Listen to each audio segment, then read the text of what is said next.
வணக்கம், நான் உங்கள் அபிமான யோகாம்பால் சுந்தர். இன்றைக்கி என்ன பார்க்க போகிறோம்னா, இதுவும் ஒரு மில்லட் சேர்ந்தது தான்.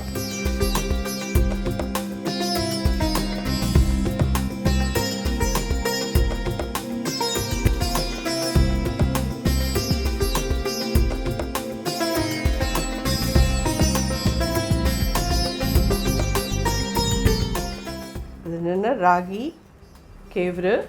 அந்த கேவுரு மாவு வந்து நல்லா கடையிலேருந்து கிடச்ச மாவு தான். அதை வாங்கி நல்லா ஒரு வறுத்து எடுத்து வச்சுக்கோங்க. கேவுரு மாவு ஒரு கப் எடுத்துக்கிறேன். இதில்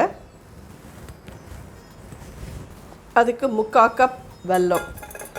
ஸோ என்ன பண்ண போகிறேன்னே சொல்லாமல் பண்ணிகிட்டே இருக்கேன்ல, சாரி. நம்ம வந்து ஸ்வீட் கேவுரு அடை பண்ண போகிறோம் இன்றைக்கி. ரொம்ப ஈஸியான இது, நீங்கள் எல்லாருமே பண்ணலாம். எல்லாருக்கும் ரொம்ப பிடிச்ச ஒரு இதுவாகவும் இருக்கும் இது. ஸோ 1 கப்பு கேவுரு மாவுனா 3/4 கப்பு வெல்லம் எடுத்துக்கோங்க போதும். ஓகே, 1/2 கப்பு தண்ணி விட்டு இப்படி கரைய விடுறேன். தேங்காய் பியூர்லி ஆப்ஷனல், வேண்டாங்கிறவா போடாதீங்க. நான் ஒரு 2 டேபிள் ஸ்பூன் தேங்காய் போடுறேன். போட்டால் நல்லாயிருக்கும் இது. அதே மாதிரி ஏலக்காய் பொடி ஒரு 1/2 டீஸ்பூன் எடுத்துக்கோங்க.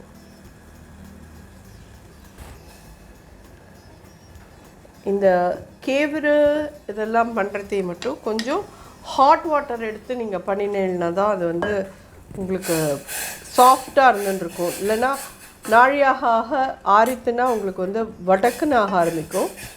அதுக்கு வந்து நான் மில்லட்ஸ்க்கெலாம் எப்பயுமே எவ்வளோக்கு எவ்வளோ நம்ம அதை ஊற வைக்கிறோமோ, எவ்வளோக்கு எவ்வளோ அதை வந்து நம்ம சுடுதண்ணி யூஸ் பண்ணி அதை நல்லா வேக வைக்கிறோமோ அவ்வளோ அது ரொம்ப நல்லா சாஃப்டாக ஆகிட்டுருக்கும். இல்லைன்னா நமக்கு வந்து சரியானபடி அதை நம்ம டைம் கொடுத்து வேக விட்டு இல்லைன்னா அதை ஊற விட்டு எல்லாம் பண்ணலைன்னா மில்லட்ஸ்லாம் நம்ம வயிற்றுக்கு வந்து கெடுதலை தான் பண்ணும்.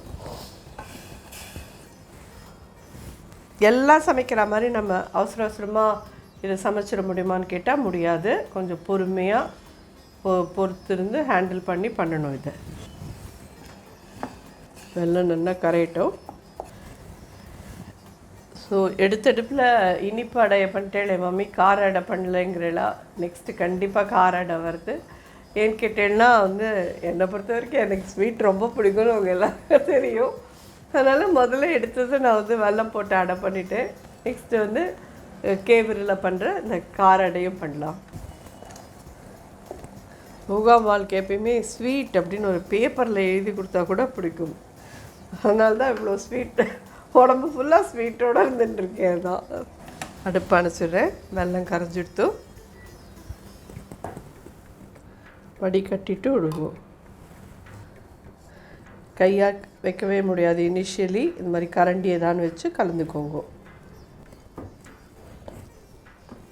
இதை வந்து அடை மாதிரி நம்ம வாக்க முடியாதா கரண்டியால் எடுத்துன்னு கேட்டேன்னா இது முடியாது. நம்ம கெட்டியாக பிசைஞ்சிட்டு அதை உருட்டி நம்ம இலையில வச்சு தட்டிட்டு தவாவில் போட்டாலும் சரி, இல்லை தவா அப்படியே வச்சுன்னு மெதுவாக அதில் தட்டிட்டு நீங்கள் அதை திருப்பி போட்டு எடுத்துட்டாலும் சரி, உங்கள் சௌகரியம் போல் பண்ணிக்கோங்க. நான் சுட பண்ணுறேன். நீங்கள் அப்படி பண்ணணுன்னு அவசியம் இல்லை. கொஞ்சம் ஆற விட்டு இழுத்து பிசைஞ்சுக்கோங்க. இது மாதிரி கையை வந்து தண்ணியில் நனைச்சிக்கோங்க. அடுப்பு சின்னதாக இருக்கட்டும்.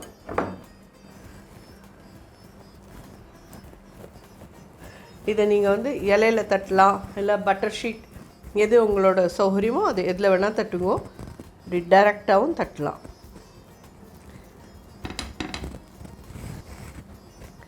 கையை நினச்சிட்டு பண்ணிக்கோங்க.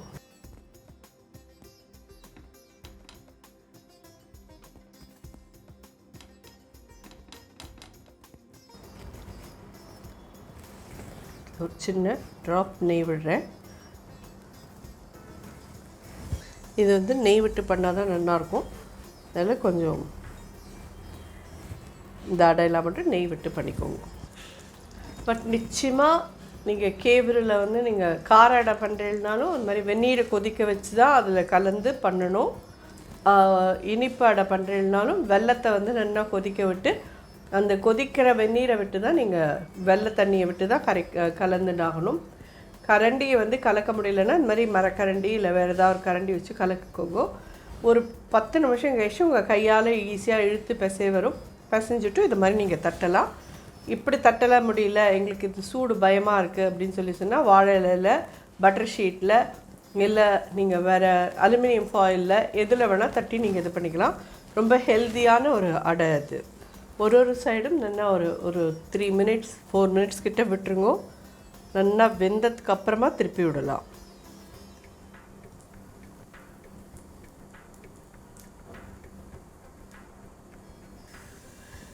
ஸோ இந்த இனிப்பு அடை இதோட இது இவ்வளோதான்.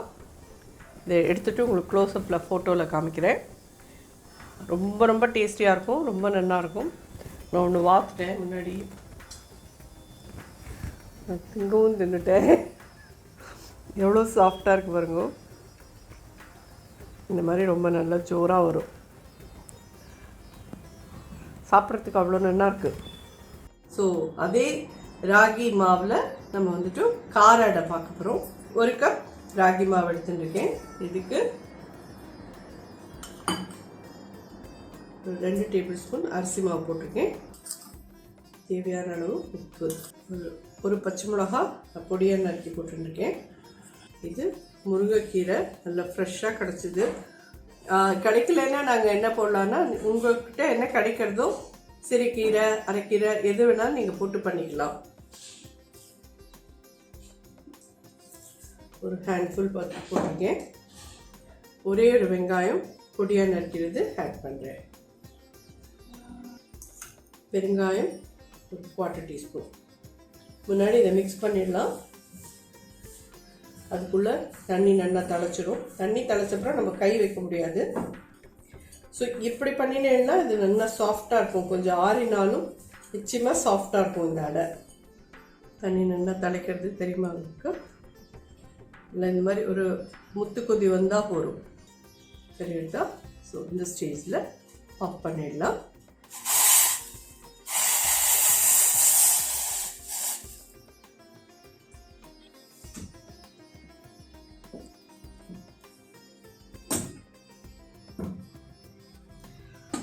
ஒரு கப் மாவுக்கு ஈஸியாக 1 கப் தண்ணியிலேருந்து 1.25 கப் கிட்ட தண்ணி தேவையாக இருக்கும் உங்களுக்கு. கொஞ்சம் ஆறட்டும், அப்போதான் கை போட்டு நல்லா பிசைய முடியாது. கொஞ்சம் ஆறினப்புறம் பார்க்கலாம்.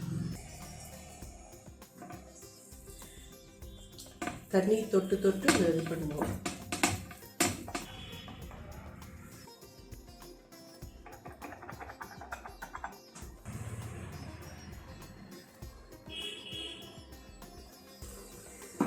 கொஞ்சம் நிதானமாக எரியட்டும். மீடியம் ஹையில் வச்சுக்கோங்க.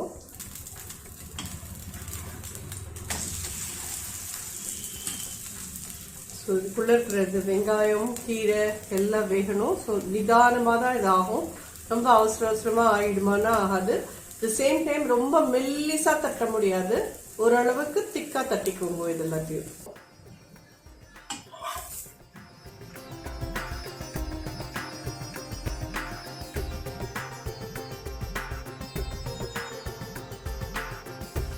இது எல்லோரும் ட்ரை பண்ணி பார்த்துட்டு எப்படி இருந்தது கண்டிப்பாக எனக்கு ஃபீட்பேக் சொல்லுங்கள்.